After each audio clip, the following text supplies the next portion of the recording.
Hello my friends, in this video we will quickly talk about Varus. Back then I was rank 1 in EO West and I'm currently around 1.2 KLP challenger, and now let's get straight into it. So when we're playing Varus we basically have three kind of builds that we can do.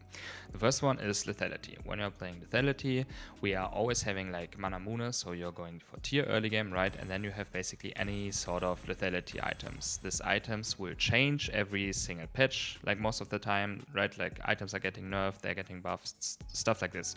So when we're looking at first item, for example, then Yomus can maybe be good, then second item, it depends, but you will always need to care about the patch. So don't only look at like what I'm building here right now, it's always important to look out for it. For example, Serpent's Fang can be really good against like a lot of champions that have shields. Then Opportunity can be really good if you feel like you are always full HP in the fight and you're just chilling in the back. When you are having Axiom Arc, you want to ulti a lot. Maybe the game is really messy, so you ulti a lot, you get a lot of opportunities to make kills, for example. Umbral Glaive, super good to clear out vision. Then obviously there's Cyrildas, for example. When enemies have a lot of armor, you have Armor Pen. And Edge of Night, when there's like some sort of engage you can avoid with when playing this item. So a lot of things basically that you can just buy. But the default is always having lethality items plus Mana Moon, and usually you get Ionia boots. Then our next build is basically around on hit, so we kind of have like Rage Blade, like maybe even a Nashor's, a Wits End, a Terminal, stuff like this, or maybe even itemizing Tanky after like a few items because you don't need that much more damage. This build is obviously like played completely different and we will get to that later, but for now this is usually what we go when we are playing kinda on hit, but keep in mind, this will change every single time there's a new patch or like items are being buffed and nerfed, right? So don't take a look at this, like look what people are building right now when you're watching this video, and then you are really good to go. But these three builds, they will always exist in the game. And then the last build is a bit more shifted towards AP. There can be like things you buy, usually Dusk and Dawn, Nashor's, Riftmaker, Zonya, stuff like this is being built. And there you play a lot around your W cooldown. So you see here, right, your W is doing a lot of that magic damage and it's also scaling with AP. So that's why we want to get AP, and basically on your ultimate with your W or whenever you have stacks on the enemy, then you're doing a lot of damage with that. So with your Q then. Okay, so let's quickly talk about Varus mechanics and what this champion even has. Passive, really important. When Varus kills an enemy, he gains attack speed, AD, and AP. It's really important. This even is like for minions. So for example, let's say you lasted a minion and then you fight the enemy, you always have like a better position than not taking that minion because you're just getting attack speed, AD, and AP for free, and that's basically all you want. When you're getting a champion takedown, it's the same thing, but you even get more, right? You see it here, like 50% attack speed, 17 AD, 17 AP. Really, really nice.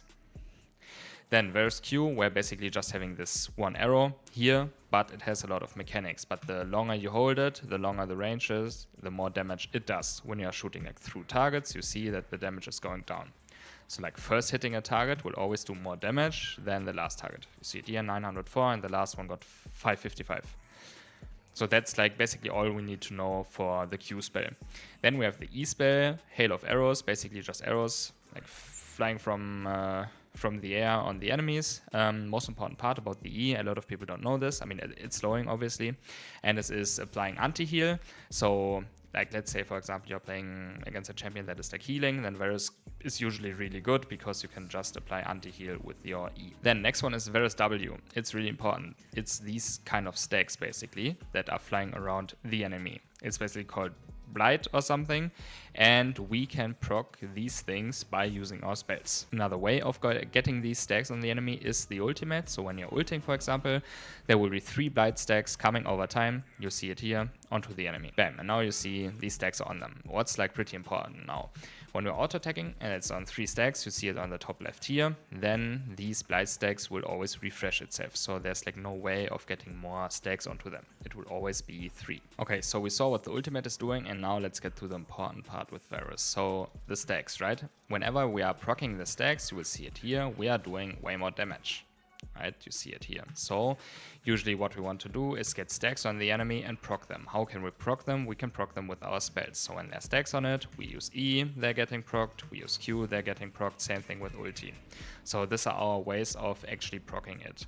And now the important part is that proccing these stacks and like using various abilities on many enemies will refresh our spells. So let's say here I'm wasting my E. Okay, cooldowns are off now. I'm wasting my E, and now I would use Q. And you see my E is almost back up again. Same thing for Q. So let's say I'm wasting my Q right now. I'm using E. Okay, now my Q is almost back up, right? W is getting back up again. So you will see now that usually when we are doing like this, auto, E, auto, then we're getting our Q up again, right? So you can like always refresh your cooldowns by simply using spells on the blind thing. That is super important to know. Then when it comes to Varus W active, it's also there, pretty important for AP Varus. You will see that it simply does more damage. So we can like activate the W, and then our Q, our piercing arrow, is basically changing its color and it's just doing way more damage. And now the most important one is like, how do we maximize our combo? There's still a trick with like having 2 stacks on the enemies. Now you can E, now you can auto. Bam, and now you have all 3 stacks procced. So that's usually how we do the most damage. So we have 2 stacks, we use E, auto, then ult, auto, W, Q, bam, and now we're having a lot of damage. And you will see that our cooldowns are like refreshing immediately, right? It's super insane. I have my cooldowns off right now. So it always depends on the situation, like how you can hit. It's also good if you are, for example, like let's say you start with a Q here, and then you ulti these guys in front of you, and then you maybe get an E on them, and then you have another Q backup. That's basically how you play Varus, or like play the lethality build. What's also important to know is that whenever you are like having your ultimate, a lot of people don't know this, but when your ultimate, for example, let's say you ulti this guy, now your ultimate is bouncing over to the next guy every single time.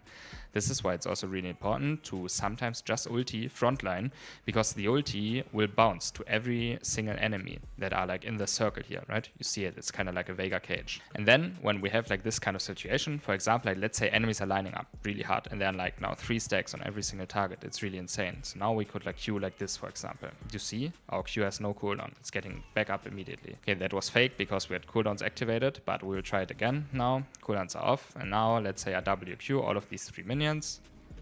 Bam, you see my Q is back up again, and I'm not having auto cooldown refresh on. So it's really insane when you can like hit multiple targets with your ultimate and then get like spells through it. Here you see I get my spells up immediately. And this is why lethality Varus is also so broken and people don't really understand how to do damage. And now let's say we would play on-hit Varus, so with a lot of attack speed, then this changes a bit. So when we're playing attack speed Varus, then we usually want to cast our spells in between our autos. So when our auto attack has a cooldown, you see I have 2 attack speed now, so 2 autos per second. When our auto attack has cooldown, we basically want to use spell. So I'm starting here, I'm hitting WQ, auto, auto, auto, E, okay, Q is getting back up, ult. Okay, and I just want to basically slot in spells whenever I can not auto attack, or basically when my auto attack is on cooldown.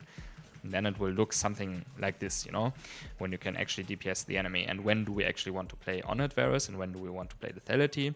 So usually on-hit is really good whenever we can hit the enemies. Right? When we cannot hit the enemies, it usually makes no sense to play on-hit Varus, because then lethality is just way better. You can use your spells, you can nuke mid-waves, stuff like this. So also when you're having a Lulu, for example, or any sort of enchanter, then on-hit is usually good. But aside from that, I would say 80% of the games, we are just playing lethality Varus, because it's always useful. You always have tools, you can always do a lot of damage with your spells. And with on-hit, we always need to hit, but on-hit, in my opinion, is way more fun to play. That's it for the video already. I hope you found this helpful. Feel free to leave me any sort of feedback in the comments, subscribe to the channel, and check out my coaching Discord for more. I'm wishing you a nice day. Goodbye.